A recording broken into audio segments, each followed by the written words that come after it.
રહ્યા છે। ભરૂચ જિલ્લાના જંબુસર તાલુકાના ઇસ્લામપુરા ગામે દરિયાની ભરતીનું પાણી ગામની નવી નગરી વિસ્તારમાં ઘૂસ્યું। દરિયામાં ભરતી આવતા પાણી ઘૂસ્યું। ગામની બાજુમાં આવેલા દરિયાના પાણીને રોકવાનો ઢોર કેટલા વર્ષથી તૂટેલા હોવાની આવી સમસ્યાનું સર્જન થયું। તંત્ર વહેલી તકે આ ઢોર બનાવે તો સમસ્યાનો હલ થાય। તંત્ર વહેલી તકે સમસ્યાનો હલ કરે તેવી ગ્રામજનોને તંત્રની અપીલ। બાઇટ યુસુફભાઈ પટેલ, ડેપ્યુટી સરપંચ, રિપોર્ટર દિવાર નજીર।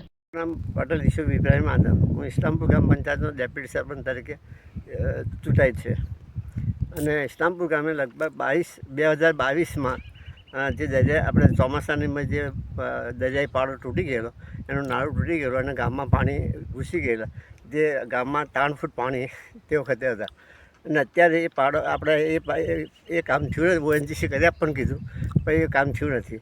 અત્યારે અમે લોકોએ ગામ ફાળો કરીને જે પાડો નાખ્યો તે અત્યારે આજ રોજ તૂટી ગયો જવાથી આ ગામમાં પાણી ઘૂસી ગયેલું છે અને આજે અખાત્રીનો એ હોય જે પાણી બધું આવશે અને ગામમાં મોટાભાગના ગામમાં પાણી ઘૂસી જશે। તો પાણીના નિકાલ માટે હવે તમે પાણીના નિકાલ માટે તો એનું જે ONGC જે અમને 10 લાખ રૂપિયા કીધા હતા એ 10 લાખ રૂપિયામાં એસ્ટિમેટ બનાવ્યું તાલુકા પંચાયત પાસેથી અને આપણે ONGCને આપ્યું। ONGC એવું કીધું અહીં જોવા માટે આવ્યા લાલવાણી સાહેબ, લાલવાણી સાહેબ જોવા માટે આવ્યા। એમણે એવું કીધું કે ભાઈ આ 10 લાખનું કામ નથી, 25 લાખનું કામ છે, તમે બીજું 25 લાખનું એસ્ટિમેટ બનાવીને મને આપો। આપણે તાલુકા પંચાયત પાસે ગયા। હાલમાં કેટલું નુકસાન છે? હાલમાં તો છે કેટલું નુકસાન?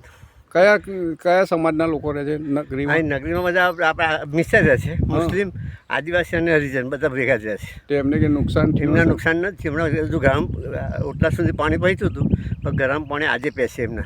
જો આ પારા બંધ ના કરાવે તો આજે પાણી એમના ગરમ પેસી જાય કઈ એ